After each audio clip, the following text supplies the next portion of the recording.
Hello, good evening, everyone.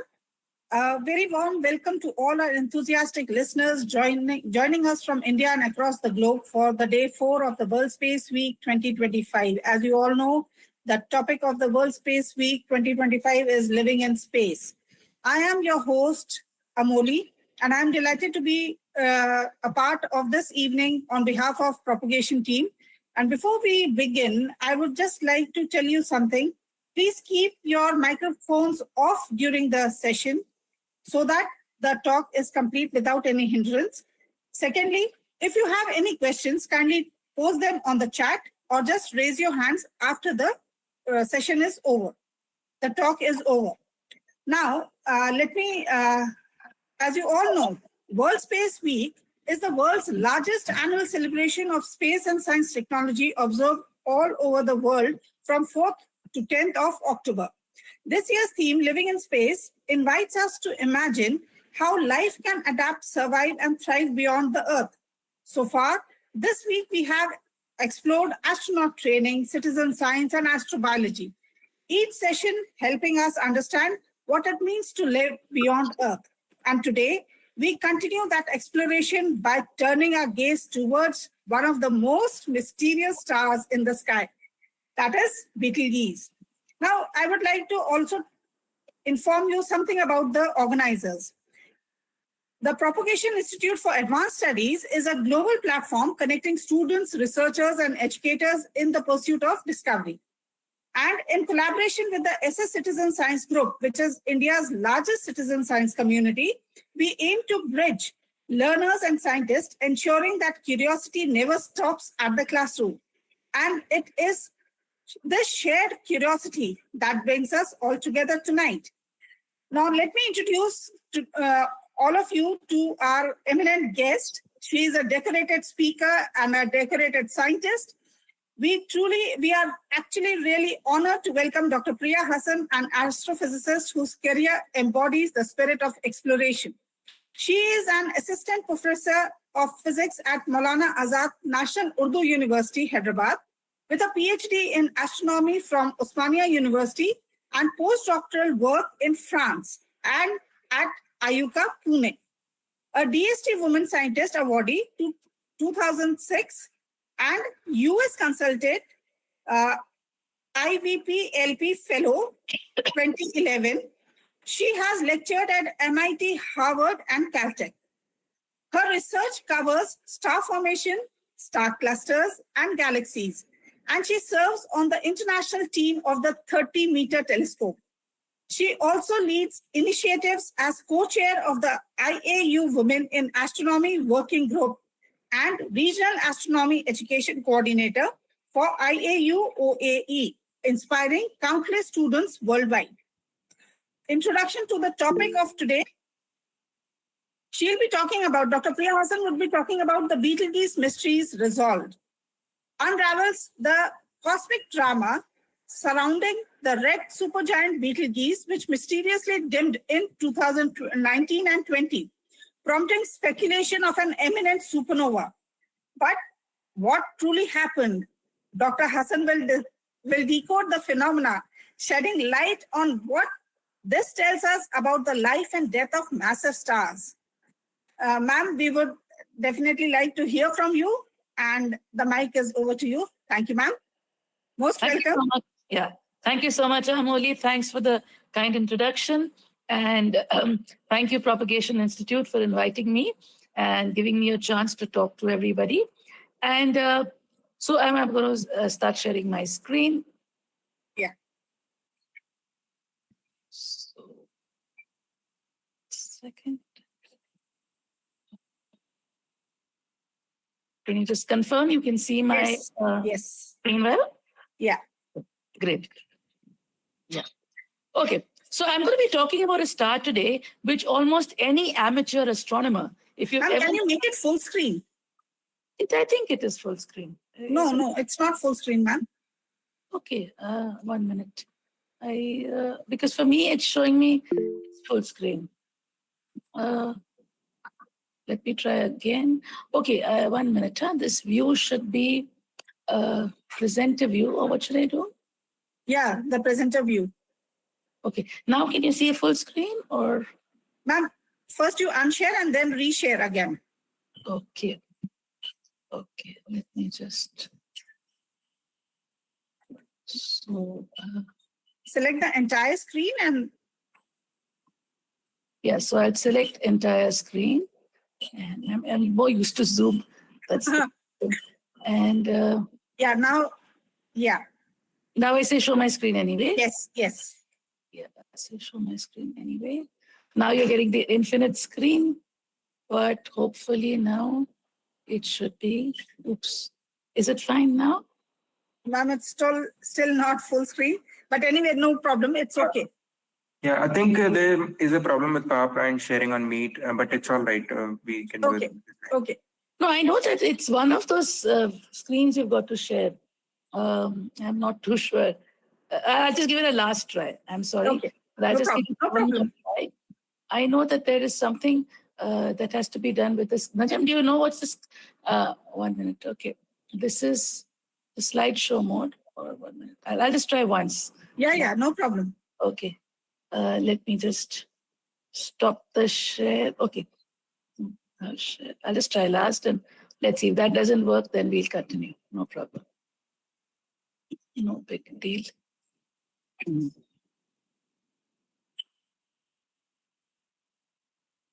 What's happening now? Now it's full screen. Oh, great. So it worked. Yeah. Okay. So thank you very much. And thanks, Amoli, also for introducing and for everybody for bearing with me. So what I'm going to talk about today is Betelgeuse. This is a star that any amateur astronomer or anybody, if you look up at the sky, you've definitely learned how to identify Orion, right?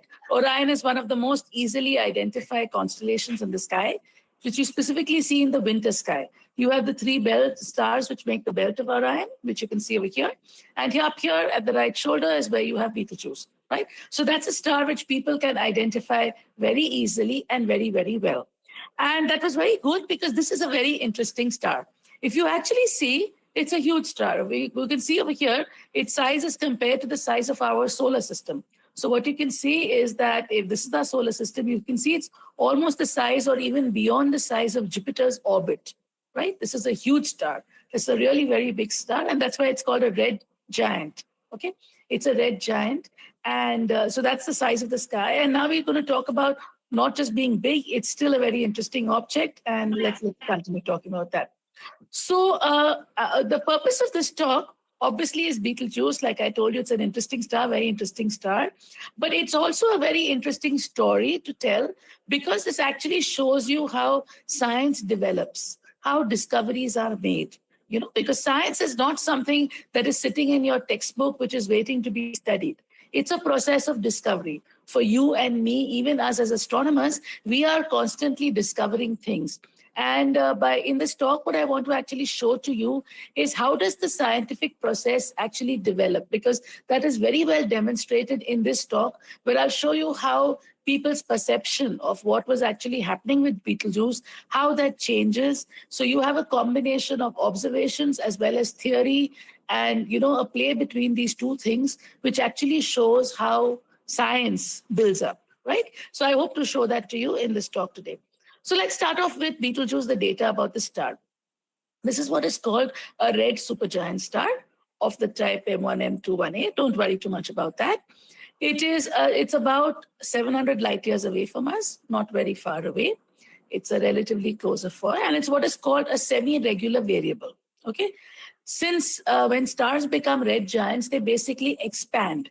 Right? And because they expand to such large sizes, you see its radius is almost 1,000 times the radius of the sun.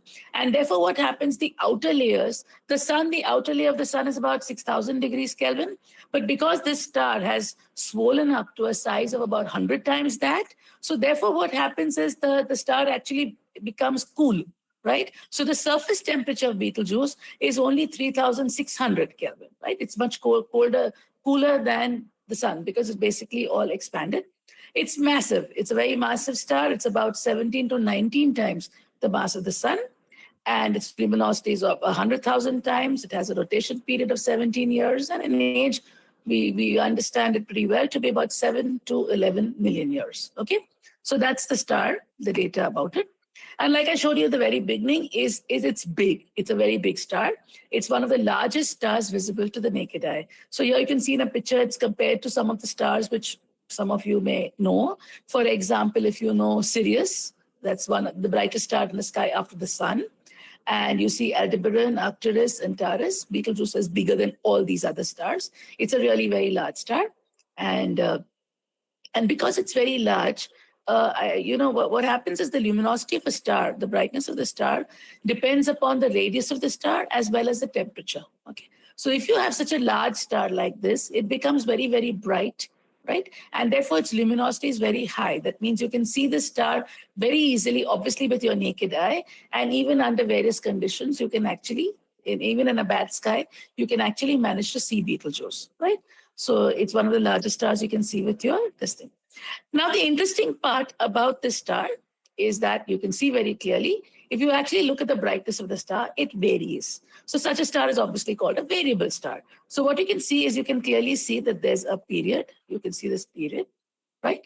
But nature behaves slightly differently. Nature doesn't exactly give you, a postcard kind of image. You can see, but there's very clearly a periodicity, right? You can very clearly see the periodicity of this star, right? And so basically what people, when they try to fit it to different, time periods, they fit it to various periods, like one of about 2,200 days, which is like 5.5 years, one of 420 days, one of 230 days, one of 185 days. So there are various periods which they try to fit this to, depending upon how they, plotted these points. This is what is called a light curve. A light curve is the variation of brightness of a star with time. Right? So you can see it's definitely periodic, but these are the 4 approximate periods which people this thing. We know that because it's a red giant, it also has various dark patches, something like the sunspots, which we have in the sun. And sunspots are basically regions which are cooler regions on the surface, right? So you could have some of that's the thing with a real star, that you have the play of the periods. Along with that, you have other factors which add in more spice to the whole thing. So you have, for example, you have these sunspots. These are huge sunspots, not the kind like on the sun, but much larger ones.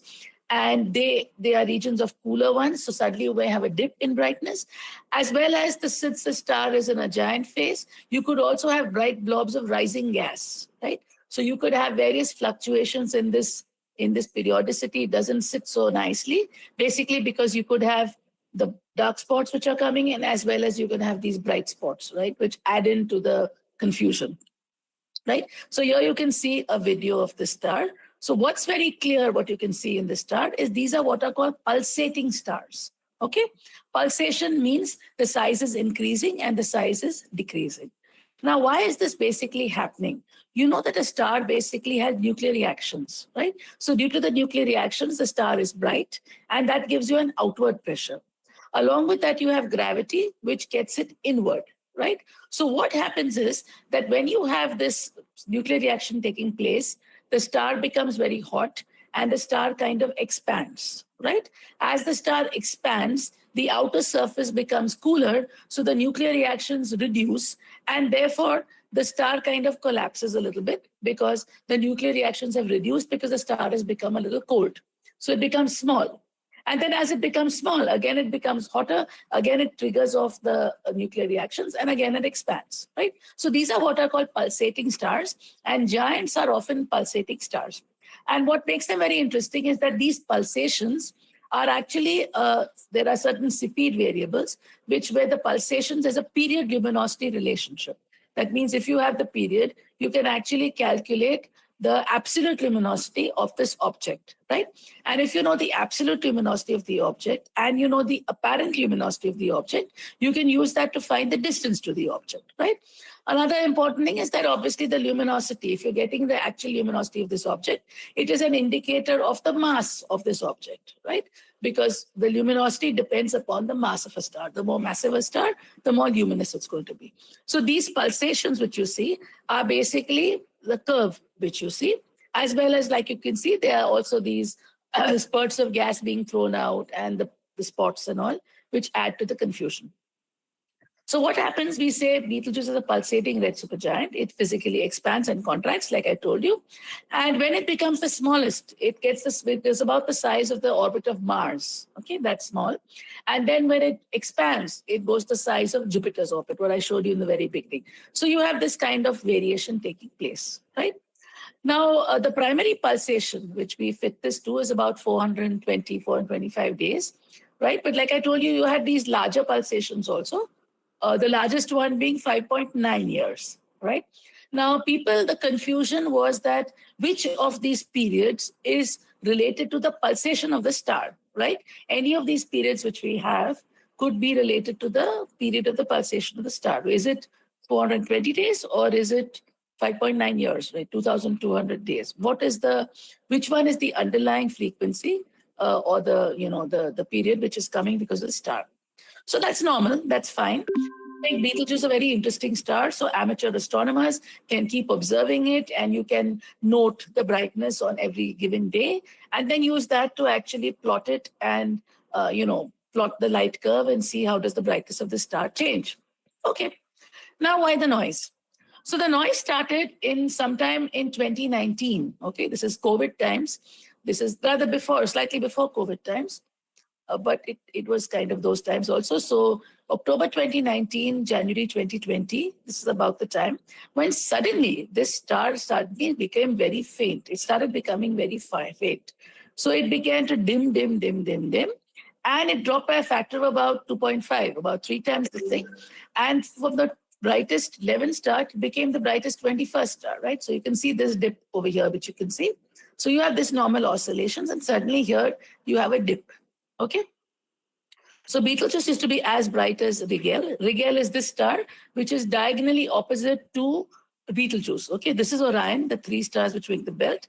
The redder star is Betelgeuse, and the bluer star is Rigel, which is like diagonally opposite. They are approximately the same brightness. But what you can see over here by 2019, December 2019, this is what Betelgeuse looked like. And Rigel, you can see, is much, much brighter than that.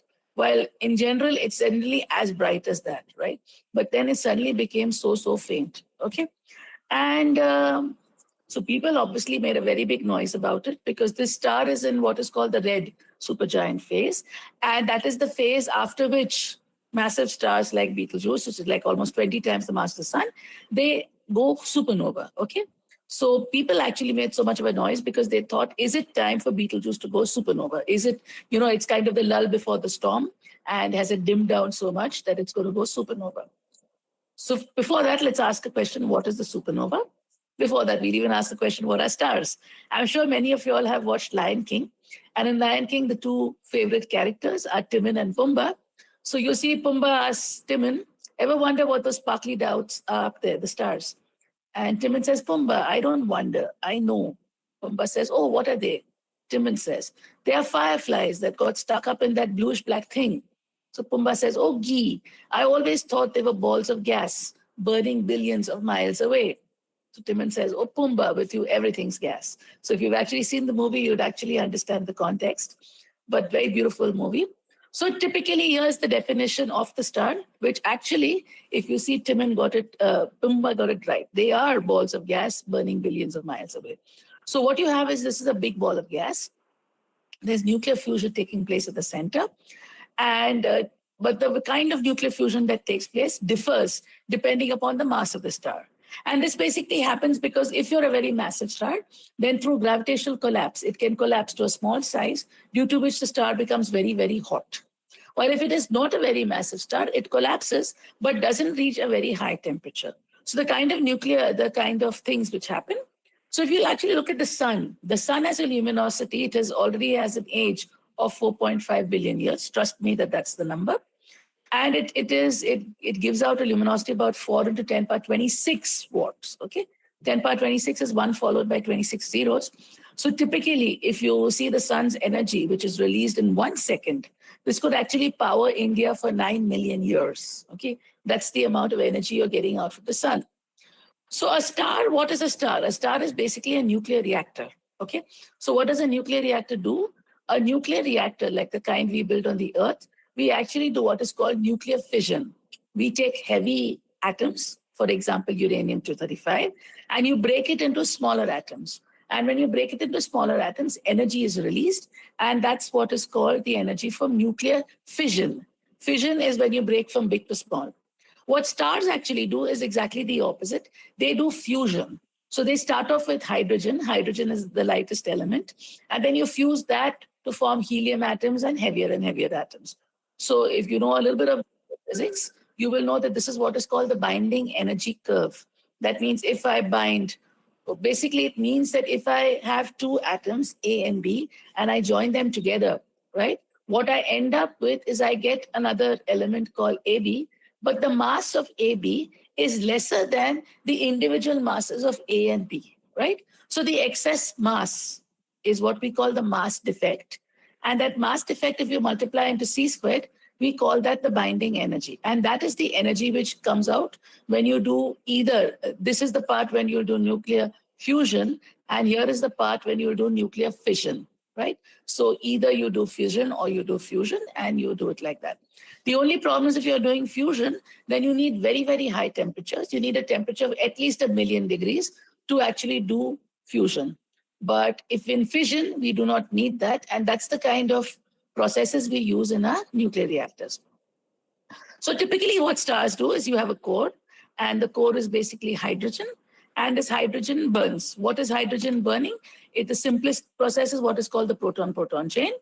Supposing you have 4 protons, hydrogen atoms, you actually join them together to get a helium nucleus. So you can see the initial total mass of the 4 protons is 6.693 into 10 power minus 27, but the resultant is lesser than the sum of the individual masses. So this mass is about 6.645, right? This is lesser than this. And the difference is what I call the mass defect, which you can actually, which is this. If I multiply this into C squared, I will get the amount of energy which is given out in a single proton-proton chain, right? So this is what is called the proton-proton chain. And this is the basic reaction which happens in the sun. So 91% of the sun's energy comes out from this proton-proton chain. Other than this, you could also have what is called the CNO cycle, carbon, nitrogen, oxygen cycle. And then you could also have the helium burning or the triple alpha reaction.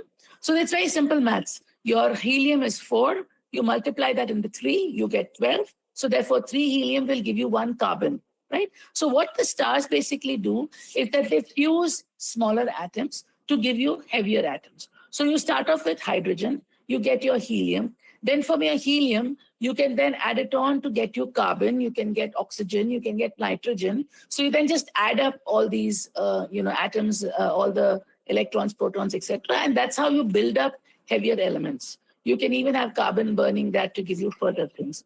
So what basically the star does is it fuses all these lighter elements to give you heavier elements. And like I told you, the only difference is that in these reactions which we spoke about, the proton-proton chain is the slowest reaction. It's very slow. It takes place at the very slow.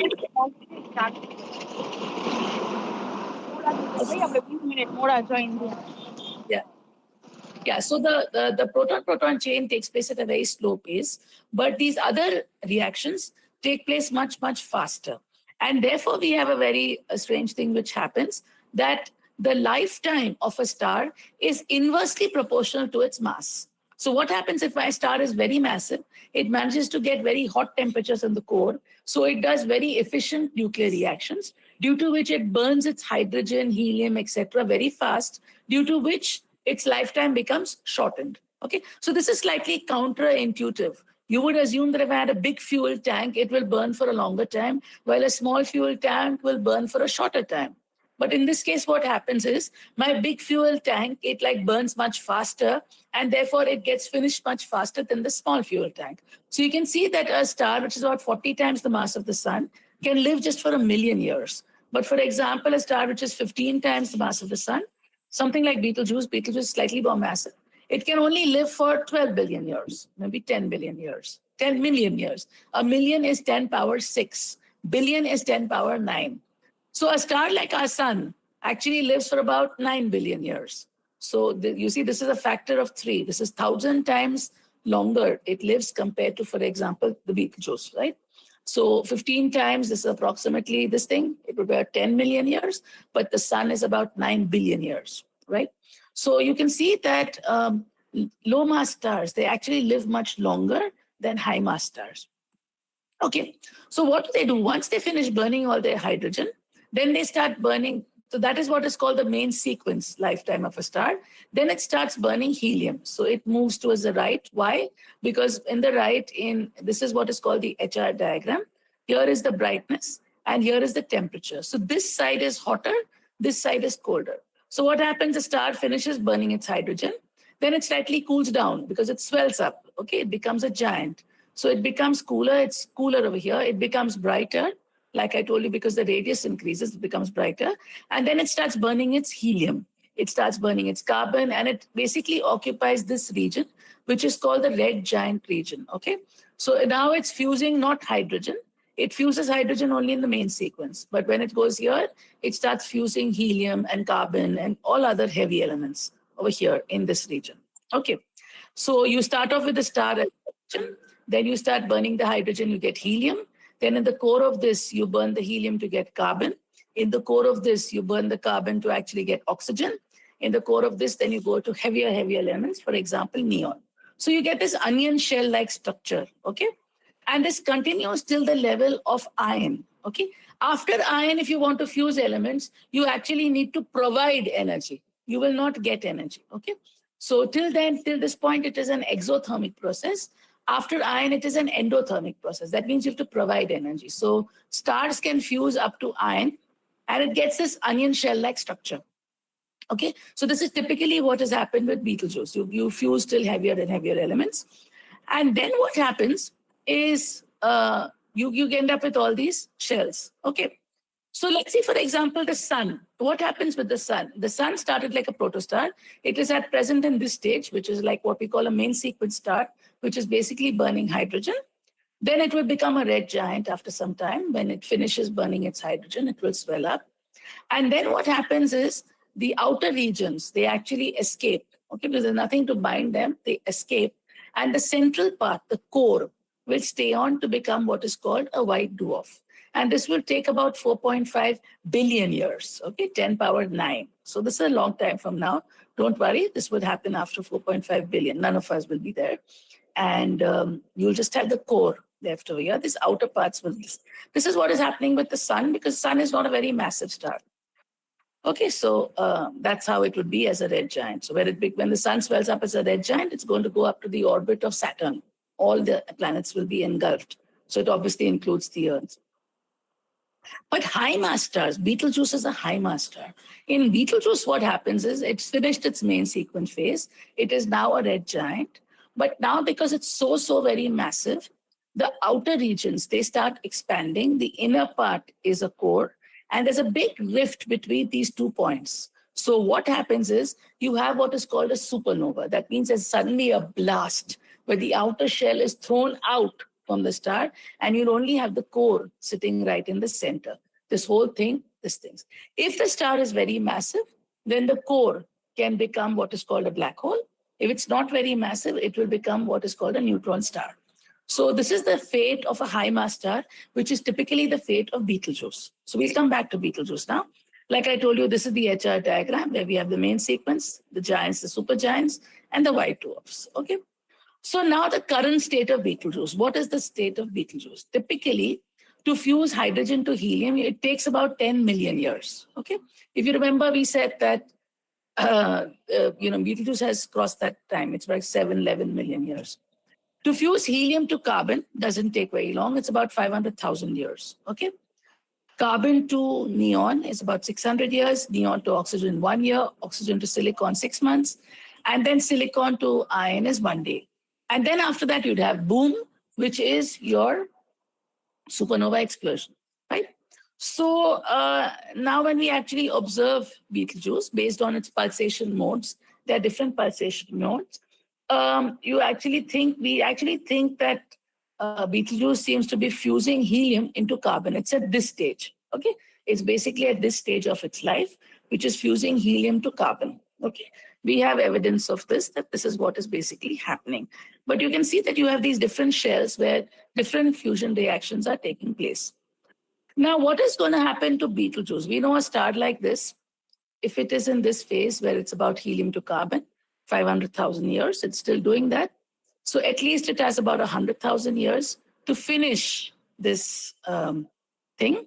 And then what will happen? The iron core will collapse, it will form the core, and Betelgeuse will blow up as a supernova.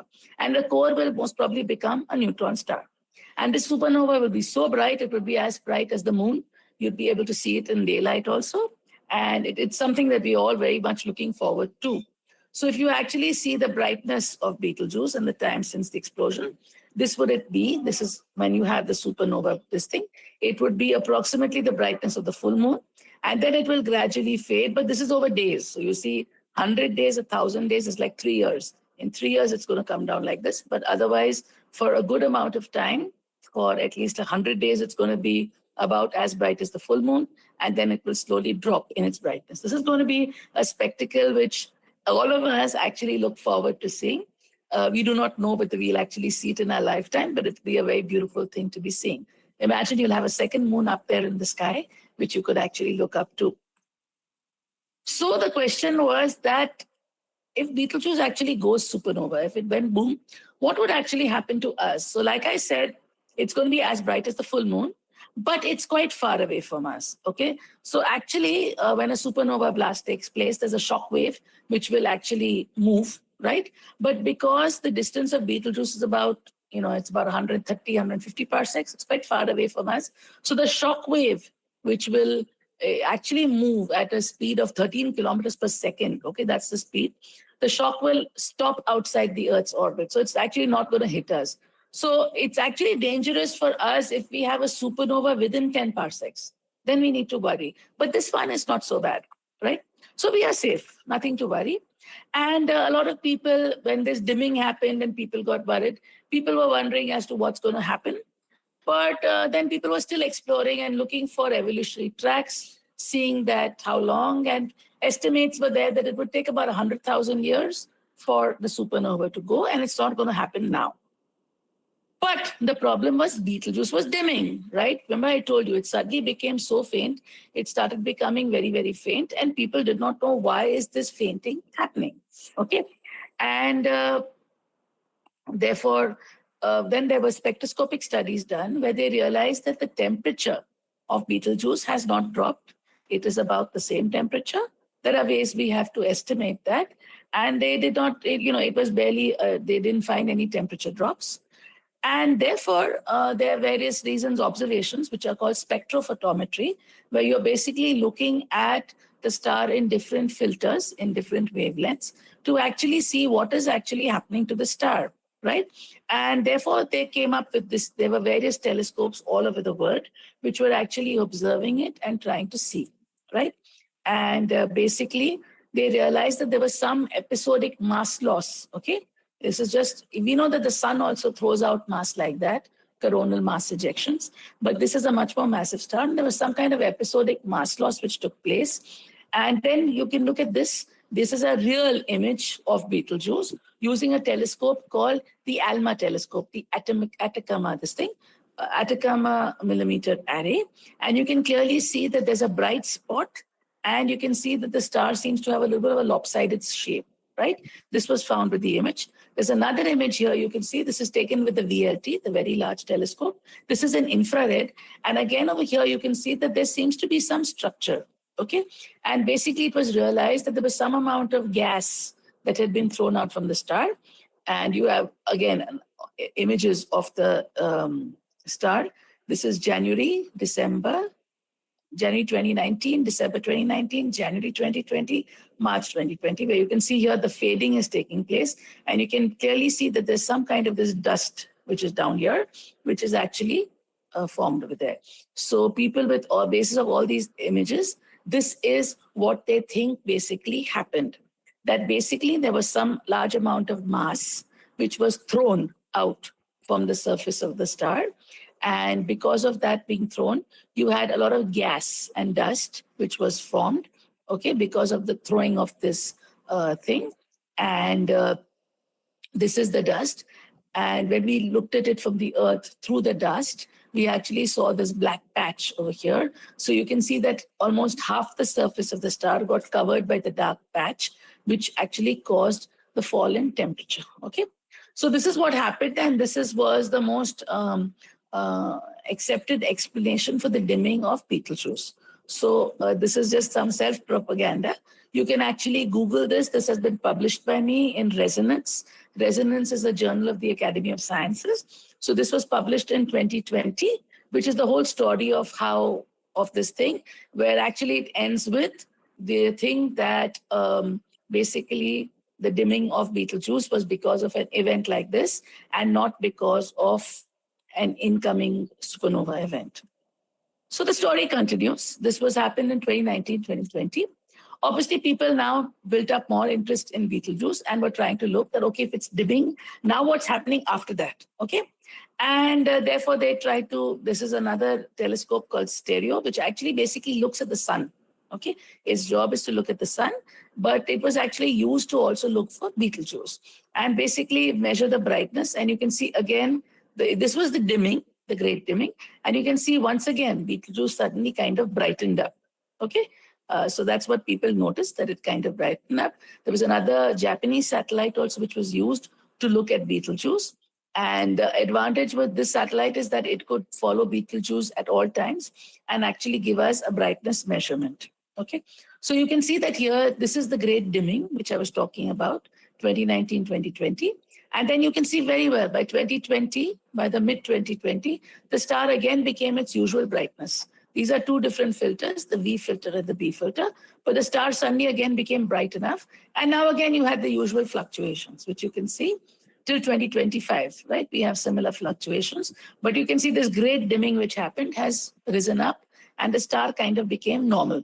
So people said, oh, that means the prediction we had made that this was just a dust thing, nothing to do with supernova, is most probably true, because now the star seems to have come back to normalcy. So that's what this thing that, okay, you actually see it. But then the star, something seemed to be happening to it. If you were putting the 420-day pulsation, you can see it fits so nicely in the past. Then suddenly when we had the dimming, then it kind of missed the pulsation, right? So the question was that, will it resume? What happened to the regular pulsation which we had with Betelgeuse? What actually happened with it? People were totally confused.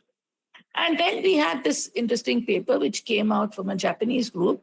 And like I said, you have these different periods, 2,200 days, 420 days, 230 days, 185 days. And if we generally assume that the pulsation of the star, you can see over here, this is the 420-day period. The pulsation of the star is caused by the 420-day period, right? And basically on that, you can make a mass estimate, okay? Now, this group, what they said is that, no, it's not the 420 days, it's the 220 days. That is the pulsation period, this period. This is the pulsation period, which is the primary pulsation period. And based on that, they made an estimate that Betelgeuse has this kind of a mass, 11 to 12 times the mass of the sun. And if it was 11 to 12 times the mass of the sun, then if you remember, I showed you those periods which are required for fusion, etc.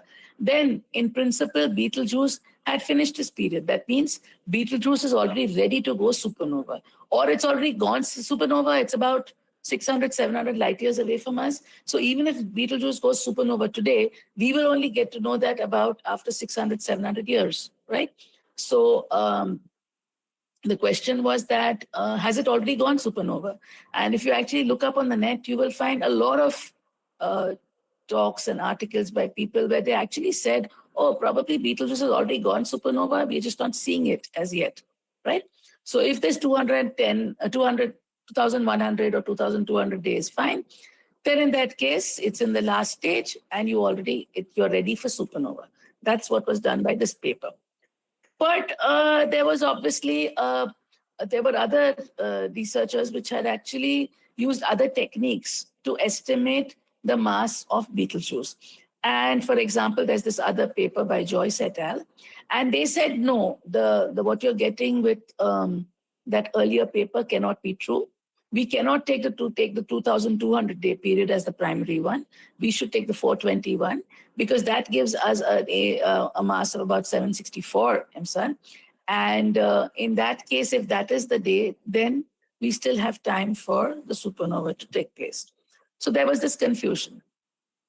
Now, while all this confusion was there was a new proposal made by people in 2025, where they actually said that, oh, one way of explaining this, the two periods which you have, 420 and 2,200, is yes, let's say Joyce et al. Are correct. 4,200 is because of the pulsation, but the 2,200 period, the day period, is because of a companion. Okay, so this was actually proposed by this group, Morgan McLeod, etc. And they said, oh, this is most probably the reason for the, the variation. And so if you actually look at the variability studies, you see that because it's a bright star, we have, more than 100. So what these people actually did, they actually used data of more than 100 years. Okay. And that's basically because the star is so bright that even it can be seen with naked eye, right? So if you actually see, we have very good old data, which actually shows you variability from 1893. Okay. And like they saw these periods vary from 400 to about 2,000 days. And they said, no, you have these two periods, but 400 is the pulsation period and 2,200 is the companion period. And then in 1993 was the first time when people actually tried to take a first direct image of the surface of the star using the faint object camera on the Hubble Space Telescope. And with that, they could actually estimate the size of the star. So why is that important? Because in these estimates, which we are making of the pulsation, etc., the estimate of the radius of the star will also give you an estimate of the mass of the star. So that could what got people more convinced that the 420-day period maps better to the mass of the star and the size of the star, like what we got from the direct image, right? So people began to believe that what Sao and all had got using 2,200-day period, instead the 420-day period is more correct. It matches better with the mass and the size estimates of Betelgeuse. Okay, so then there's the possibility of this companion. Okay, now there were also various other observations done by this group also, where they actually saw that there's some kind of a hot spot on the star, which actually varies with time. And when there was even infrared imaging done of the star, you can see that there are variable hotspots. There are hotspots on the surface of the star, which are, kind of moving, seen with various telescopes, etc. Even in ultraviolet, in spectroscopy, again, they tried to see what are the kind of brightness variations on the surface, etc. And then we had an image we done with ALMA. This is a millimeter telescope, which actually it confirms that the UV axis orientation, that there's some kind of, variation in the brightness. So now using these periodicities, these are that 2,200 is called the long secondary period, where this mechanism was used to observe, to detect it. So now the new story was that, is this a companion, right? But obviously finding the companion for a star like Betelgeuse is very, very difficult. Why? Because this 2,200 days, it's about a 6-year period, right? So the problem is that if the star has an orbital period near six years, it's relatively close to the star, right? And you know that Betelgeuse is so super bright, right? It's a very, very bright star. And obviously, depending on the brightness difference, most probably that star is not going to be as bright as Betelgeuse. Otherwise, we would have seen it as a binary, right? We don't see it as a binary. So you have Betelgeuse being so bright and this companion being so faint, and obviously it would be difficult to observe. So it was tried out with the Hubble Space Telescope as well as with the Chandra X-ray telescope. So they both observed it and they could not find the companion. But one result they could get from that because they could not observe it, sometimes a negative result is also good, because they could not observe it, that implied that this star is a low mass star. If the companion says it's a low mass, Most probably it's a young stellar object because they could not see it on ultraviolet. Okay, so a young stellar object is a very young star which will be bright in infrared but not in ultraviolet, right? So that's why they came to a conclusion that if there is a companion, the companion has to be a low mass young stellar object. It's not a compact object because it was not observable in X-ray, right? And it should have a low mass, whatever it is. And then we have this very brilliant team, Steve Howell. Many of you all may, I don't have a picture, but there's a very standard book which is used by astronomers to study CCD astronomy, which has been written by Steve Howell. And so these are observers, and they decided that let us try observing, actually looking for this companion in what we call direct imaging, that is try to observe it. Okay, but obviously direct imaging is a very difficult job, like I told you, because Betelgeuse itself is very bright. So how do you get to actually observe it? Right. So they use this telescope, which you see on the right of here, which is the Gemini North telescope. And this has a diameter of about 8.1 meters. Okay, that's the Gemini North telescope, which you can see on the right. And they use this to actually look for it. Okay. So if you actually notice, I hope you're seeing the dates. This is very, very recent. This is like happened 2 months ago. This was in August 2025. So they distinct this, and what they did was, this is a Gemini North telescope. There's a Gemini North and a Gemini South. So what is the technique they used? So I would like you to appreciate the technique they have used. So what happens, why do stars twinkle? When you look at a star, for example, the light from the star, you know that if you're on the Earth over here, you have the atmosphere. In the atmosphere, you have turbulence, and you can have pockets of hot and cold air, right? Due to which there's refraction on the light which comes from the star, it gets refracted. That means what is refraction? Is just the deflection of light, right? So the light kind of moves left, right, left, right. So when you look up at the star, the position of the star keeps varying, right? Because of this shifting depending upon the positions or these pockets of hot and cold gas between you and the star in the atmosphere. This only in the atmosphere. So because of this, what happens, these things shift and the star twinkles, right? So ideally speaking, if you were looking at a single point, you would actually see a single star. But in reality, what happens is because of turbulence, you get multiple images, okay? The image of the star keeps shifting. And what happens, it shifts so fast that your eyes, when they look at it, it kind of adds up all these images. So the star, instead of looking like a point object, it looks like a blurry thing, okay? A blurry disk like this. Now, they used this group, Steve Howell, etc. They used a technique called speckle imaging, okay? Now, like I told you, because of turbulence in the atmosphere, the position of the star keeps changing, right? What your brain does is it adds up all these images and it looks at a blurry thing and tells you that's the star. So it's not a point source, it's one blurry thing, right? Speckle imaging, what they do is instead you take a large number of short exposures, okay? So you're trying to take exposures which are of the order of a millisecond. I think I have this thing, yeah. So you can see over here, they could be like 60 milliseconds exposures or 10 millisecond exposures. A millisecond is 10 power minus 3, right? So you're taking 0.006 seconds or 0.001 second, right? So you take very, very short exposure images, basically so that the shift in position of the star, which is happening because of changes in the atmosphere, you can avoid the shift. So you end up with single shots, you know? I'm moving my hand, but you get points, you get my hand moving at different points, right? So instead of getting a whole thing where my hand is this big disc, you are going to get the individual shots of my hand at different positions, right? So in principle, if you had a binary star, for example, in this case, if I have this is Betelgeuse and this is the other one, both of them are going on shifting their things. So when I look at them, I just see both of them together. I do not resolve them as two stars, right? But what is done in speckle imaging, you're taking many short exposures.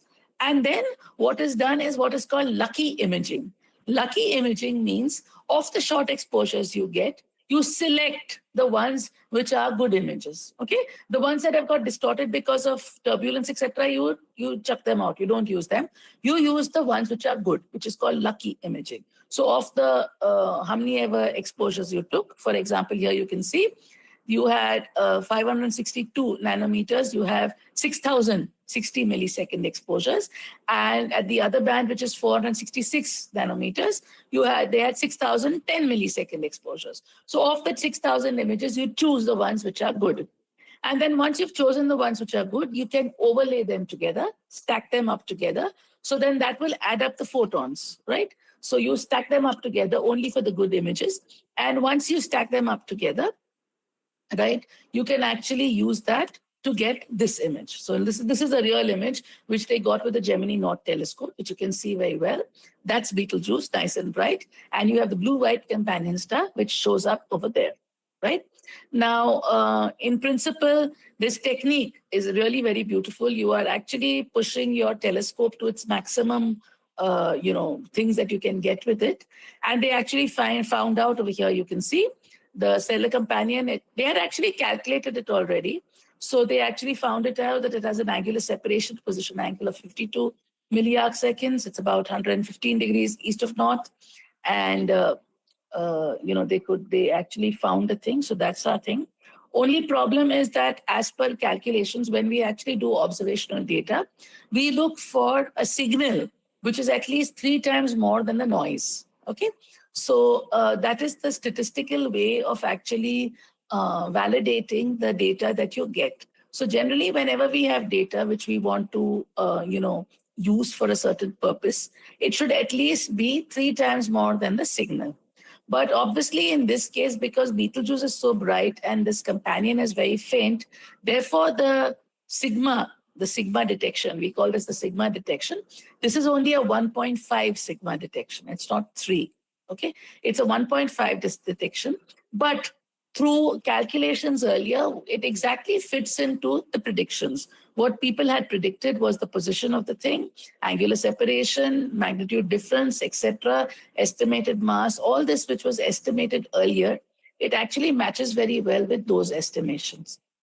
And therefore, though it's a 1.5 sigma detection, in principle, we can take it with a pinch of salt and we can assume it to be fine. So in this case, what we have is this companion has a mass of about 1.5 times the mass of the sun. It's a pre-main sequence star, like we said earlier. It's about 6 magnitudes fainter than Betelgeuse and orbits close to Betelgeuse. Instead, it's so close to Betelgeuse that it's kind of within Betelgeuse, okay, this companion. And that is why, so people then decided, call it Beetle Buddy. So it was actually named Beetle Buddy. So if we actually look at the kind of data we have, if this is the size of Betelgeuse, we can see that this guy is kind of within the envelope of Betelgeuse, right? It's flowing within that envelope. And therefore, this was also used as a possible explanation for the Great Dimming, that you have this star which is within the envelope of Betelgeuse, right? And therefore, in 2019, probably when this, mass ejection happened, right? Probably there was something of the interaction also with this star, which actually caused it to, kind of escalate, in the sense to dim to such a strong extent, so that we actually had this great dimming event taking place and, all those effects. So it probably fits in quite well with the great dimming event too. So if we actually, let's talk again about HR diagram. If you remember, I showed that to you in the beginning, the HR diagram. On the HR diagram, we place these 2 stars. The companion is somewhere over here. It's a pre-main sequence star. It's not yet sat on the main sequence. But Betelgeuse is somewhere here. It's a post-main sequence star. It's a giant. It's sitting over here. But if both these stars form together, you remember a long time back, I even showed you a thing about the ages of stars and depending on their mass. So typically, Betelgeuse is about 10 million years. And if this star is about 1.6, 1.5 times the mass of the sun, it's obviously too young to sit on the main sequence. It's a pre-main sequence star. So if these guys are coeval, if both of them form together at the same time, then that is their position on the HR diagram. And because this star is, Betelgeuse actually means the hand of the giant, okay? So I used AI, ChatGPT, to actually generate this image for me. Betelgeuse is actually the hand of the giant. And this is a companion to it. So people decided to name it Sivara. Sivara is the bracelet of the giant. So the companion is the bracelet, while Betelgeuse is the giant. giantess rather. Betelgeuse is a giantess, a female giant. And here we have Sivara, which is the thing. So if you remember, I told you that this one has this 1.5 sigma thing, which is not typically in the scientific community, we want a better number, at least 3 sigma. So what actually happens is that these were observations done in 2025, right? The period is about 5 to 6 years. So the assumption is that in 2025, these stars were away from each other. And now, in another 2.5 years, these stars will move on the other side. It won't complete an orbit. It'll exactly do half an hour orbit. So they will be at what we call longest elongation. That means furthest away from each other, easy to observe. And that's what we expect it will happen in about 2.5 years, which is November 2027. And now that we have all this data, etc., a whole bunch of big, good telescopes are again going to once again attempt to directly image this companion star. So we hope that by November 2027, right, when there's the next greatest elongation, not just Gemini North, which is 8 meter, we have even more larger telescopes. And we also have the James Webb also. And we do hope that many of these much larger telescopes will actually try to look for it and validate it and get a better value. So I also wrote another resonance article describing this thing because, like I told you, what I like most about it is the story of how does it show you how science unravels, right? Starting off with the story of the pulsation and the dimming, and then the proposal about the companion and how we validate it. And even to this date, since it's only a 1.5 sigma, we are still looking for a better estimate. So we still want to further validate it. There is a chance of it being wrong, but we are inclined to think that it should be right. But all this is very well described in another article, which I've submitted to Resonance. It has not yet got accepted, but keep watching out for it. Hopefully it will get accepted and you'll get to read this article where this is described in much more detail. So that's the wait and watch game, which we have to do. And this is the scientific method, which hence, because of the way you see it evolves, it's therefore very exciting because you always have new developments, new observations, new theories. Like the theory got proposed that, okay, it could be a companion. Maybe it can be something else. We don't know. It waits for further validation in terms of observations or other people validating it in some other way, which will explain why and how we got this, these kind of observations for it. So we look forward to that, and let's see what happens with the Betelgeuse enigma. Let's see how it gets further resolved, and we look forward to that. So thank you so much. I'll end with that, and I'll be happy to take questions. Thank you, ma'am. It was really a insightful session. Enjoyed it, every bit of it. So knowledgeable. Really didn't know about the beetle buddy. But this is very, very recent. This is like end of August. It's just very, very. Yeah. So I would like to take some questions. Yeah. We have a question from Shabi Q. What's your name? I'm really sorry. Sabika, I think. Sabika, yes. You may ask your question. Please unmute yourself. Sabika, kindly unmute. Yeah. Okay. First of all, good afternoon. Yeah, and, hi. Good evening, isn't it? Evening. Ma'am, Okay. the participants are from all over the world. Okay. Okay, good evening.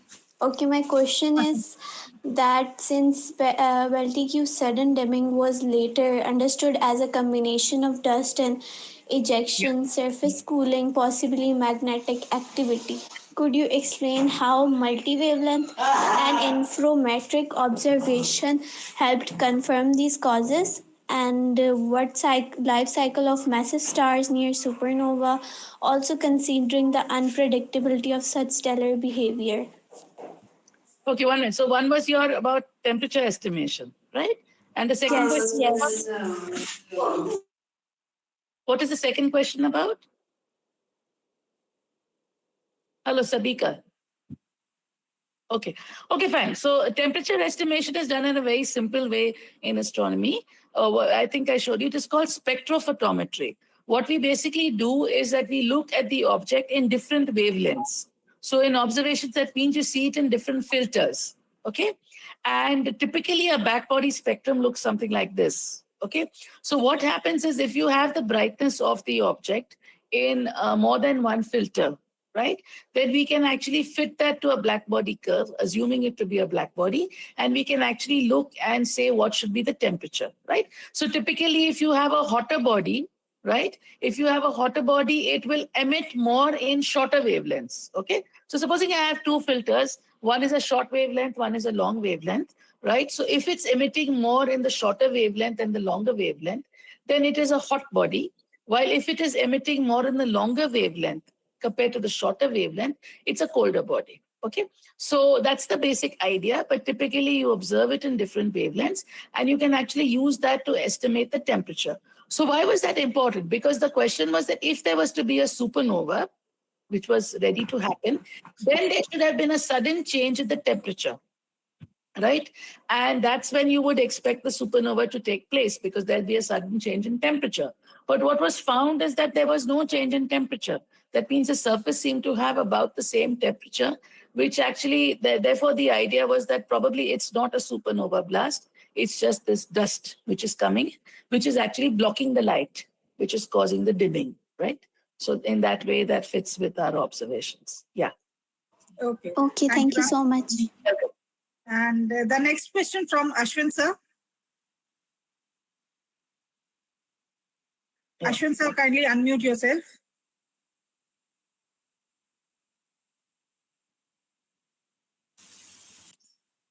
Sorry, Amoli ma'am, I raised my hand by accident. Okay. Okay, I don't have a question right now. Yeah. No problem. Okay. Thank you. The next question I'll be taking from the chat. It's from Krishna Singh. Why after making iron, star nuclear fusion stops? Is it because of iron is stable or we don't have much energy? Okay, thank you. That's a very good question to ask. So basically what happens is that, see, when you're doing nuclear fusion, obviously two atoms are going to repel each other, right? They have electrons in their outermost orbit, and therefore when you push them together, they repel each other, okay? But only when you have hot enough temperatures can these two atoms collide and fuse together to give you a heavier element. So typically you need very high temperatures for that to happen. Obviously, as the atoms become heavier and heavier, right, the repulsive forces between these atoms is going to be more and more, right? So typically you will have, say, 1 billion degrees Kelvin. In that you can still fuse carbon and nitrogen, etc. But then as you go to heavier elements, for example, iron, by then the amount of electrons in the outermost orbit are so much that these two iron atoms, if you try to fuse them together, they do not fuse. In the sense, you cannot manage to get them together, right? So in general, if you go less than iron, you can still manage it. And the process is what is called an exothermic process.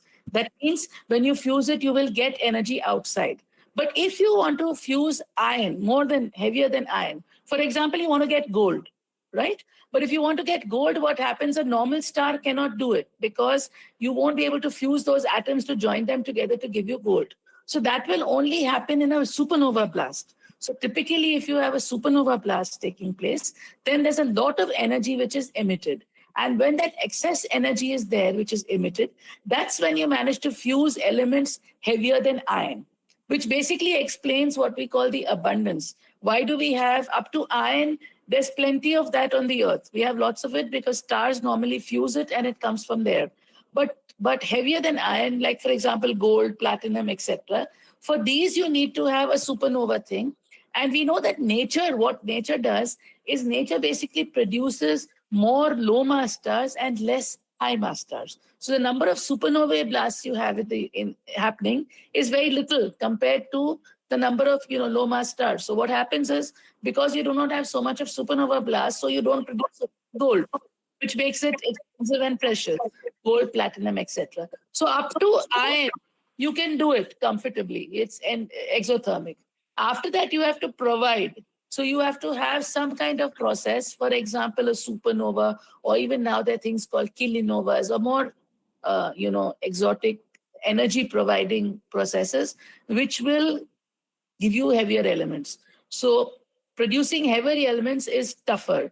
The universe is basically hydrogen and helium. So it can fuse those lighter elements much more easily than the heavier ones. Yeah. Okay. The next question coming up from Ananya Das. What determines that a star becomes a white dwarf, neutron star, or a black hole? Yeah. So thanks again. So basically, that's the mass of a star. If you have a star which is like the mass of the sun, then what happens is the central core, it kind of shrivels up, and the outermost thing kind of just disperses into the outer medium, and it forms what is called a planetary nebula. That means it just kind of fades out like a cloud, and it doesn't create much of a boom about it. It just goes out like that. So that is if the star is of the mass of the sun. If it is more massive than that, for example, 8 times or 10 times the mass of the sun, then it will have a supernova. Okay, like for example, Betelgeuse. Then you'll have a supernova event. And there are different places that have different estimates. Often people put 8 or 10 is the estimate to have, then the core will become what is called a neutron star. If it is more than that, 15 or 20 times, then it becomes a black hole. But there are different ways of calculating it. But something like 10 will give you a neutron star, and more than 15 or something will give you a black hole. So it all depends upon the mass of the star. That will determine the fate of the star. That's the most important parameter for the star, its mass and its chemical composition. Yeah. Okay. Next question coming up from Atufa Vora. She says that if Betelgeuse goes supernova, the shock wave will pass without hitting Earth. I'm curious, hypothetically, if the shock wave were somehow stronger or extended beyond the expected range, what effects could it have on Earth or solar system? Yeah, so what is the shock wave? The shock wave is basically made up of charged particles and radiation, right? That is what the shock wave is, which is going to hit but like I said, the killer zone is 10 parsecs. This star is much, much further away, so it won't be doing that. But typically, if it was closer, it could disrupt the atmosphere of the Earth. It could disrupt it and obviously mess it up. But like I said, we are far enough from it that it's not going to happen. But like I showed you earlier, when the sun becomes red giant itself, it's going to swell up. And in that swollen state, it's going to go beyond the orbit of Saturn. So that includes our orbit. So we'd be also within that.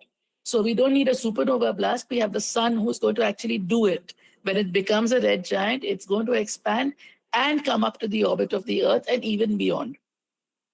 But like I said, it's after 4.95 billion years. And by then, if either we be stupid enough to finish ourselves off, if we are smart enough to survive that, then we would have already thought up a plan of action to, save ourselves if we survive. Yeah. Okay. The next question: how similar to speckle imaging is corrective optics technique? Okay. Thank you. That's also a very good question. So speckle imaging, like I showed you, is these short images which you take. Like I said, I'm moving my hand, right? You take shots of my hand in different places, and then you stack them up together so that you get a neat thing, right? In adaptive optics, I think you're talking about adaptive optics or active optics. What is done is that you put an artificial star. Okay, so basically you put a laser beam up in the sky, and you look at that laser beam, and you see how does the laser beam gets distorted because of the atmosphere, right? So then what you're looking at star, you do the reverse process of that to the light of the star, because you've already seen it with a model, artificial star. How is it getting messed up because of the atmosphere?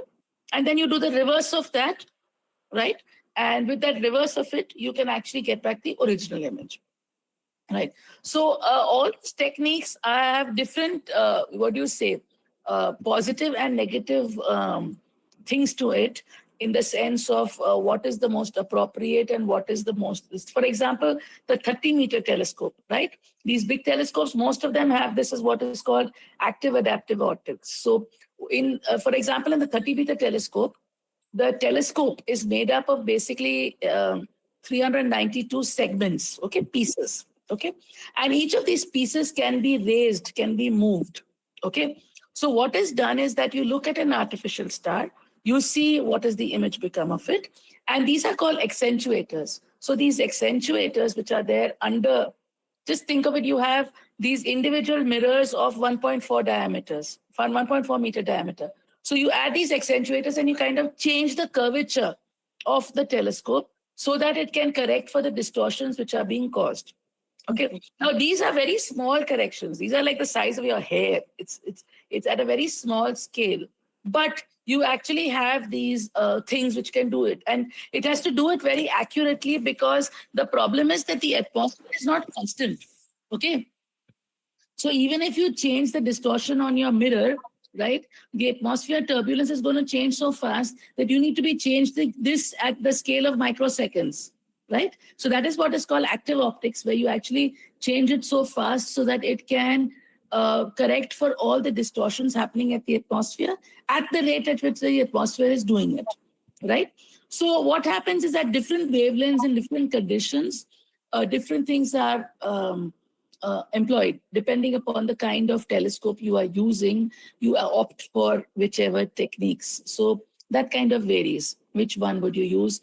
But there is active optics, adaptive optics, as well as speckle imaging. All these different techniques are there. See, and another problem is also the brightness of your source. For example, Betelgeuse is so bright. So if I take a 60 millisecond exposure, I will get enough of photons to actually get something like an image, right? But if I'm, for example, so therefore for Betelgeuse, speckle imaging works very well because it's very bright, right? But if your star is not so bright, and I take a 60 millisecond or a 10 millisecond exposure, I may hardly get anything. I may not get any image only because that object is not so bright, right? So in 10 milliseconds, I don't pick up things so fast. So for example, for Betelgeuse, this technique is what is important or good because it is a very bright source. So if your source is so bright, then it's good to do speckle imaging. But in general, often the sources we look are not very bright.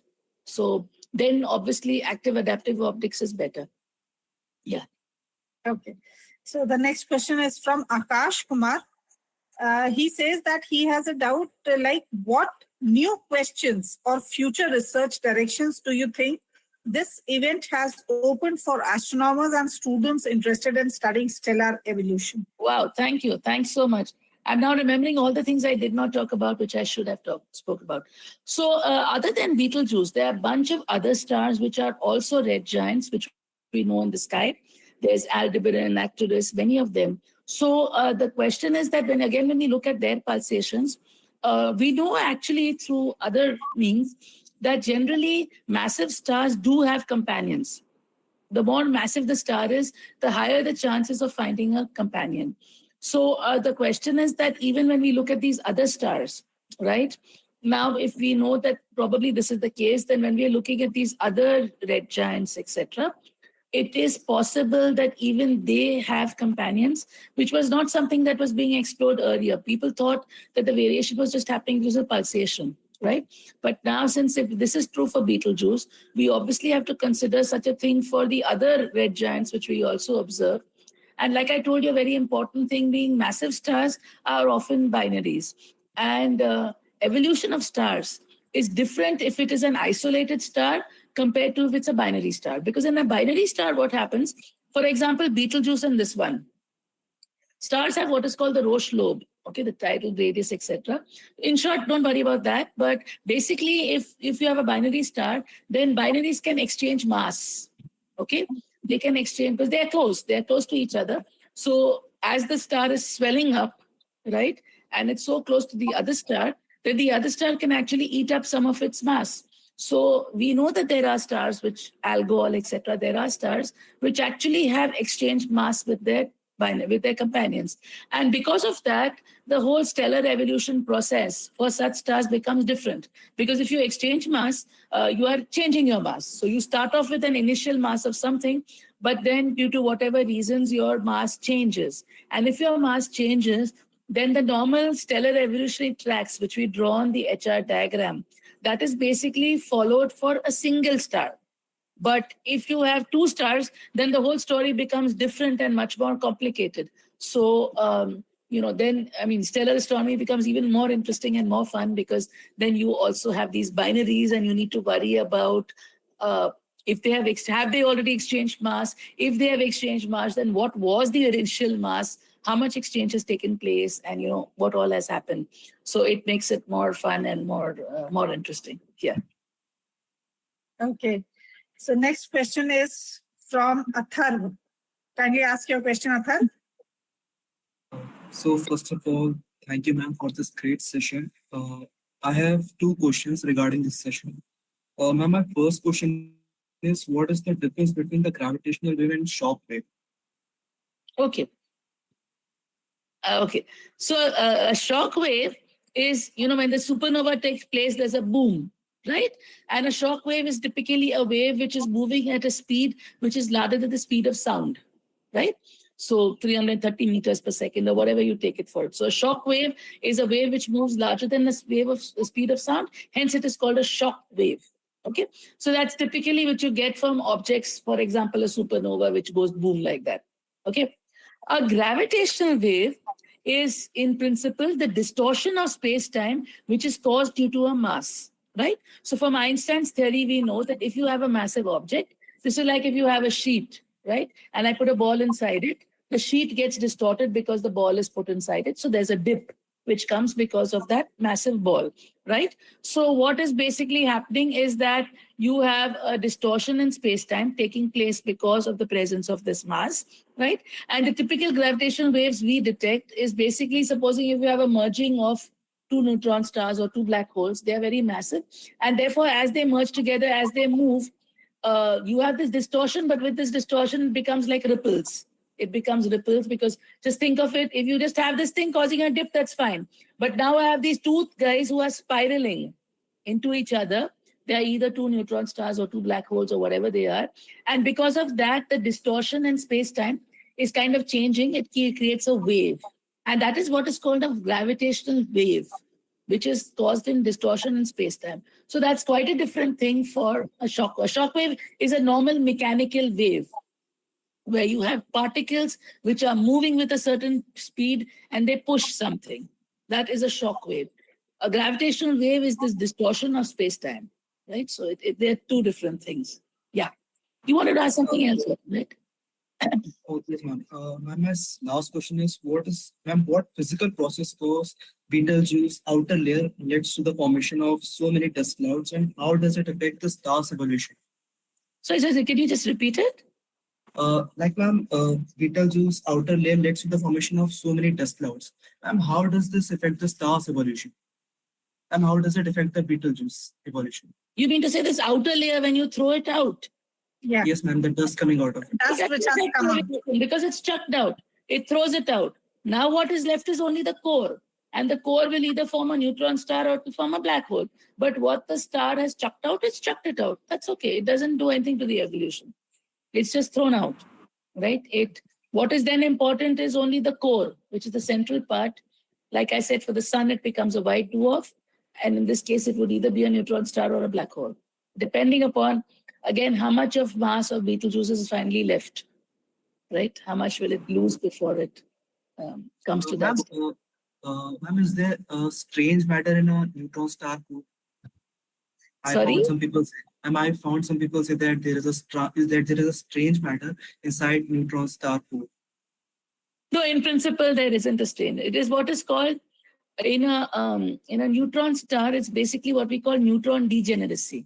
Okay, you don't have atoms and molecules, you have neutrons in a degenerate state. That is it. There's no strange, but it's strange in the sense, I can't be explaining degeneracy just now to you, but basically degeneracy is when you're kind of violating Pauli's exclusion principle. Okay, so in Pauli's exclusion principle, you can't have the same quantum states for two electrons, which is what is happening in a white dwarf. White dwarf has electron degeneracy, but a neutron star has neutron degeneracy. And therefore, when we write our normal equations of state, right, for any form of degeneracy, the equation of state, etc., becomes different. It is not like what we normally do for our normal matter. So in that way, we can call it what is called strange matter, because it is going through degeneracy. You can Google and read up a little bit of degeneracy, but in short, degenerate material behaves in a different way, in a strange way. So you can call it strange. Yeah. Thank you. Welcome. Okay, so the next question coming up from Tanuja. Yeah. Tanuja, please unmute yourself. Good evening, ma'am. And Yeah. first of all, thank you for the informative session. My question is that since you talked about that the high mass stars convert into a black hole or neutron stars, as according to my knowledge, there are I know like there are two types of neutron stars, mainly commonly known as, one is the pulsars and the second are the magnetars. So could you just explain why the pulsars spin so fast and magnetars, they have such a strongest magnetic field in the whole universe? Okay. So basically what's happening in the case of a neutron star, which is also what happens in the case of a black hole, is that you have this core. Okay. Like I told you earlier, basically in a star or even in this core, you have two forces. One is the force of gravitation, which causes it to collapse.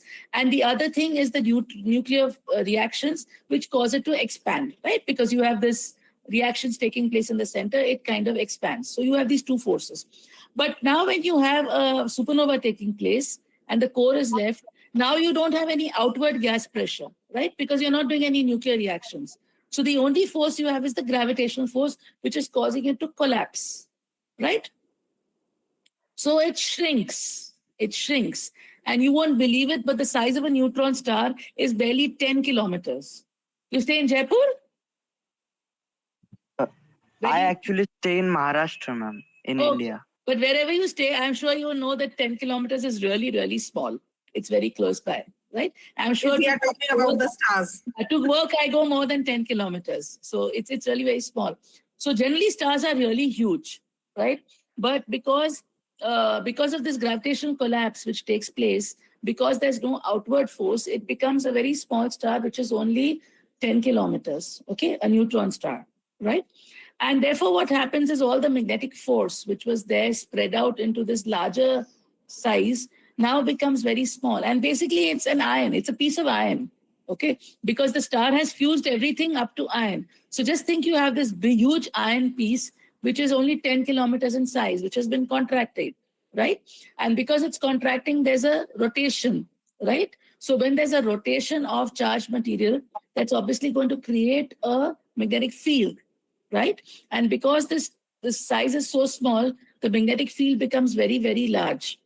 And therefore, what basically happens in a pulsar is that because you have this very strong magnetic field, light cannot come out from the star itself. It only comes out from the poles, right? I can show you a picture over here. Pulsar pic, for example. So you'll basically see that it's often called the torch model, okay? So it's like a torch where you only have light coming from the, I can show it to you here. I can see this 1 minute. I'll just try to do this if I can. So you can see in my browser, you see this. So this is typically how a pulsar looks. Because of the small size, this is the magnetic. Can you see my screen? Yeah. You have this magnetic field, and from here light cannot come out because there's total magnetic field. So light will only come out from here or here. Now think of this thing is rotating. It's like a rotating torch, okay? So depending on where the observer is, whether you are here or whatever, you will just see pulses of light. You will not see light constantly because from the rest of the surface of this object, light cannot come to you, right? It will only come if you face these 2 points, right? So whenever you face these points, you'll see the light and you'll see the pulses. Therefore, it's called the pulsar because you actually end up seeing pulses of light, okay? You actually end up seeing pulses of light which are coming from the top and down. So that's the pulsar, okay? In a black hole, the mass is even more, and therefore you collapse the size of the neutron star, but you can't even stop further collapse. So it further collapses to give you what mathematically is a zero size, which is nothing but the black hole. So you collapse, collapse, collapse, and then you get it like that. Is that what you asked, or you were asking that, right? Yeah, it is correct the answer, but I was actually asking the why do they spin? Why do these So stars actually, spin? spinning is a very easy thing, because when you have this contraction taking place, the chances that the star is stationary is very low. Most probably it's moving, right? And you know, by angular momentum, ballet dancer thing, if you become contracting, you will spin faster. So the probability that a star will have zero spin is very low. Most probably it will have some kind of a spin, and the spin will just increase when it collapses. So that's it. So, because the probability of your finding a star with zero spin is very, very low. It will have some kind of this thing. Yeah. So that's Thank how you. you welcome. Okay. So the next question coming up from Piyush. Yeah. Am I audible? Yeah. Go on. First of all, thanks, ma'am, for this important session. There are so many information that we captured from this session. My question is related to I have two questions. First is related to dark matter. Second one is related to universe. So how this supernova explosion will help us to identify dark matter and dark energy as of now, whatever we know? Can we explore more about that with the help of this supernova explosion? Okay. So supernovae are very important objects because they are very bright, right? And they are what we call standard candles. By standard candle, in the sense, through theory, we know what should be the brightness of a supernova. Okay. And therefore, what is done is that to find the distance to faraway galaxies, right? The best way is through a supernova. So if you can find a supernova in a faraway galaxy, you can use that to actually find out the distance to that galaxy, right? Now, how are dark matter studies done, or dark energy? Dark energy studies are done how is that, you know, Hubble's law, V is equal to H into R. That means the velocity with which a galaxy is going away from you is equal to Hubble's constant into the distance to that galaxy. Okay. So it is assumed to be a linear law. You're seeing that this expansion is happening, right? But what happens is that if you actually put in the distance which you get from the supernova, and you actually put in the calculate the velocities which you're getting, we actually find that there is an H dot. That means Hubble's constant seems to be increasing. There is an acceleration. Normal expanding universe, we assume that galaxies, the further they are from us, they move with a larger velocity. And Hubble's constant is a constant, right? But now with supernova data, this is a very important piece of data for which even a Nobel Prize was given. People used supernova data, substituted into Hubble's law, right? Velocities we get from spectroscopy, okay? So if you do spectroscopy of the light from a galaxy, you can get the velocity to the galaxy. And then if you have a supernova in that galaxy, you'll get the distance to the galaxy. Then when you calculate Hubble's constant, you see that Hubble's constant is changing. So actually what people found is that the universe is actually accelerating. Okay, it's not exactly a constant velocity. When we thought it was expansion of the universe, we actually now found through data. I'm just checking which year's Nobel went for that. So this is 2011. Okay, so 2011, people got the Nobel Prize for actually discovering that that the universe is not just expanding, it is accelerating. Okay, so the question was, why is it accelerating? And the answer to that was given as dark energy.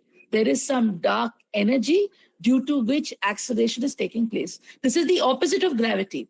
Gravity would have caused the collapse of the universe, right? It will cause it to this thing. But here we have this opposite thing happening, which is causing acceleration. So this is like negative gravity, okay? And people didn't know what name to give to it, so they called it dark energy, okay? So supernova data is very, very important. I mean, the whole accelerating universe, if you read about it, the 2011 Nobel Prize, the basis of it was supernova observations, because supernova are so bright that you can actually use it to look at very far away galaxies. So that's why even there are citizen science projects, Amoli is also part of them, for actually looking for supernovae, because we actually are looking for supernovae because they can add into our data for the dark matter, dark energy estimates. Okay, dark matter is a different thing. Dark matter is the regions on the outskirts of our galaxy where we see that there is gravitating matter, but that is gravitating matter. Dark matter is gravitating matter, which shows its effect in gravitation. But dark energy is kind of a negative energy kind of a thing, for which supernovae have played a very, very important role in their discovery. Yes, so it doesn't just concern stellar astrophysics, it's also concerns cosmology. So this is actually a field which is called observational cosmology. That means you're trying to do cosmology using observations. And yeah.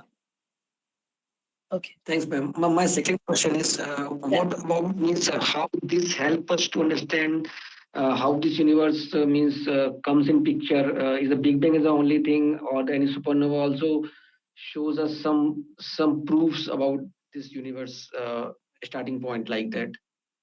No, in principle, actually, supernovae don't tell you that. It's just the story of stellar evolution. How do stars evolve? How do massive stars evolve? What do they do? Because you know that basically stars are the ones which are generating material in the universe. You know, all the heavier elements, amino acids, all of them are being generated inside stars, and then they later on fuse to form other materials, etc.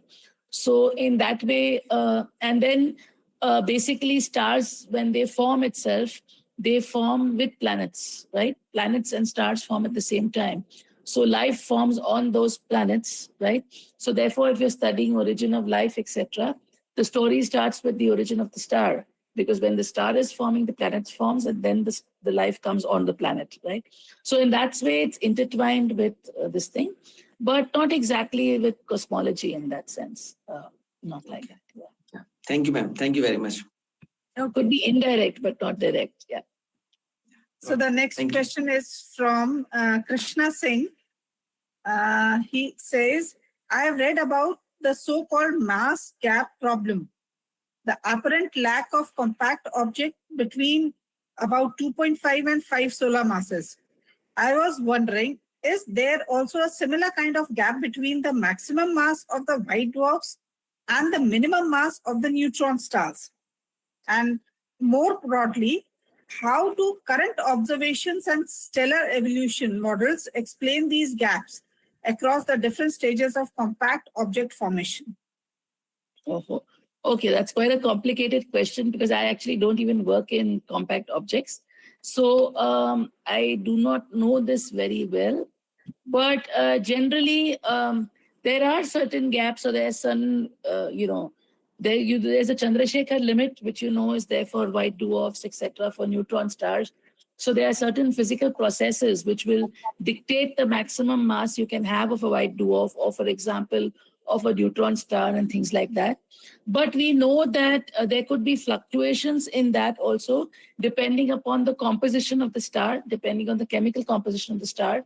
Even the Chandrasekhar mass, for example, can vary if the mass of the star varies, which can vary depending upon the kind of nuclear reactions which have happened on that star, right? So you could have variations and all that. So yes, that's very, very strongly intertwined with the different stellar processes which are taking place in stars and things like that. And yes, but I'm sorry, but I don't know too much of those detailed things. I know these basic ones, but they are obviously interesting to study because they give you a very good insight into what are the kind of stellar processes, etc., taking place, and why should you be having gaps. Yeah, so if you're trying to study it, it's an interesting thing to study. You should study it. Yeah. Yeah, the next question from Akash. Kindly ask your question, please.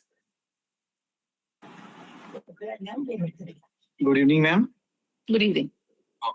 Ma'am, my question is, you use a line in your slide that mass is the key driving of stellar evolution. More massive star evolve faster. Yeah. Because mass determines how quickly a star evolve, do small difference in a star initially mass significantly change its end stage? For example, whether it's become a supernova, neutron star, or black hole? Sorry, can you just repeat the last part of you? You're asking me how does the mass determine the fate of the star? No, my question is that because mass determines how quickly a star evolves, do small difference in star initially mass significantly change its end stage? For example, whether it become a supernova, neutron star, or a black hole? Yeah, definitely. So that's what I was talking about earlier also, that's why the normal stellar evolution studies we do are for single stars. But then when you have a binary star, for example, if this is the Betelgeuse case, and Betelgeuse has already exchanged or will exchange mass with the companion, then obviously its evolution will change. Yes, it will definitely change. Its initial mass is something, but then later on what it gains, obviously that changes its evolution. Yes. So, yes, if the mass of the star will change, the fate will also change. Is that what you want to know? Yes, ma'am. And one more, ma'am, that we learned that mass play the main role in how a star evolved. Yeah. If massive star like Betelgeuse lives shorter lives, what lesson does that teach us about the balance between like energy, time, and evolution in the universe? Yeah. So actually, what happens is that, agreed, these massive stars, they evolve very fast, right? So, but still, there's a lot of, what do you say, the luminosity of stars. We end up seeing the ones which are the brightest stars, right? Yes, but the underlying thing is that, like I should have put a slide on that. What nature does is nature basically produces more low mass stars than high mass stars. So most of the mass of the universe is sitting with low mass stars. But the brightness, the luminosity of the universe is basically the high mass stars. So the high mass stars are contributing to the luminosity, while the low mass stars are contributing to the mass, right? So okay, ma'am. we have a different role to play in that sense. Thank you, ma'am. Yeah. Okay. Ma'am, I would also like to ask you something. Ma'am, you said that Betelgeuse is a variable star. Yeah. You also said that it is a pulsating variable. So can it be in both ways? Like, are there many stars like this, which are variable stars as well as pulsating? Yeah. So typically giants, all the stars on the right of the HR diagram, they're all giants, and most of them are pulsating stars, basically because you have nuclear fusion taking place. And like I told you, the star, as the fusion takes place, it swells up because there's a lot of energy given out. But then when it swells up, the star becomes cold. So then the nuclear fusion falls. So then it compresses. Then again, it swells up. And this happens at a reasonable pace. Actually, even the sun has an oscillation period. But since the sun is main sequence, it's not a very visible one. But the giants, they're typically pulsating stars. Yes, they're typically, most of them are pulsating stars. And pulsation basically means that it's because of the variation in radius.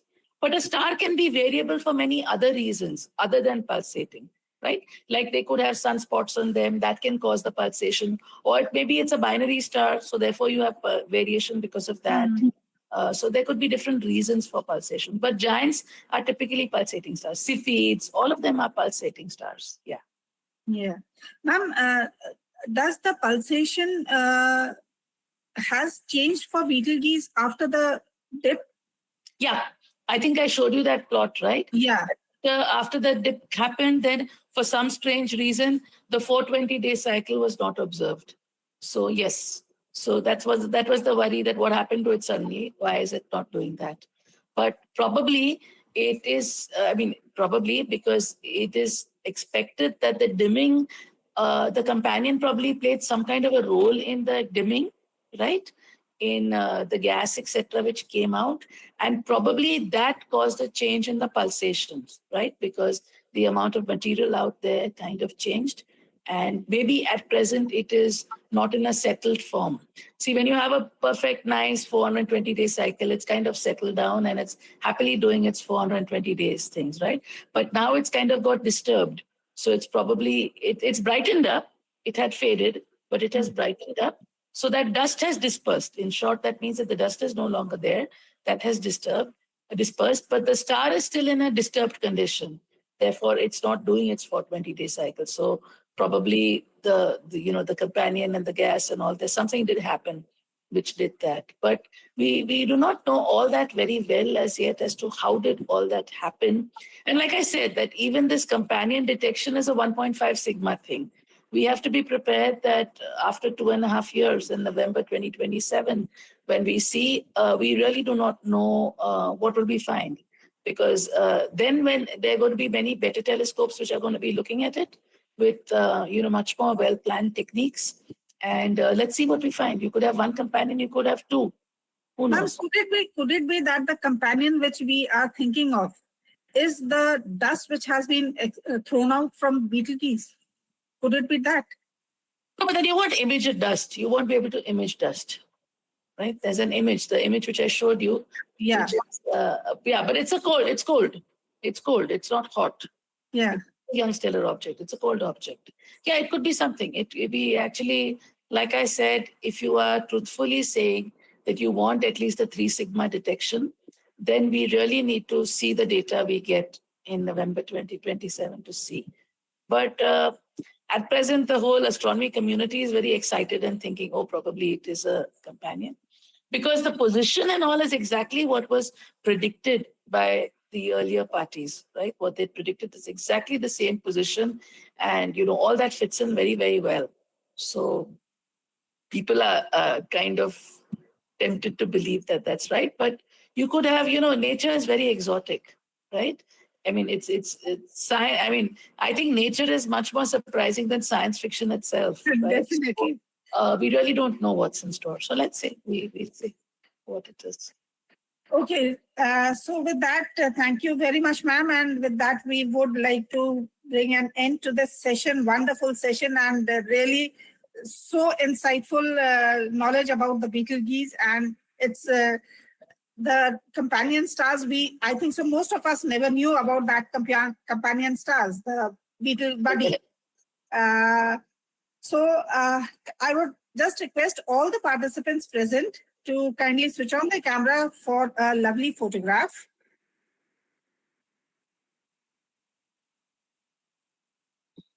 Yeah, there are many of them, right? Yeah, there are. Kindly switch on your cameras, please. Welcome to everybody. There are many people writing thank yous. Yeah. Yeah.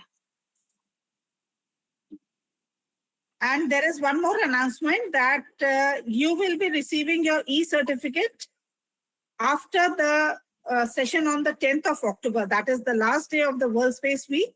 You'll be receiving those certificates, but you need to fill the Google form, which will be sent to you on the mail. Yeah. So we are ready for the photograph. We've got it. Thank you. Thank you. Thank you so much, ma'am. Thank you so much. Yeah. Thank you. Bye-bye. Okay. Bye-bye. Bye. Bye.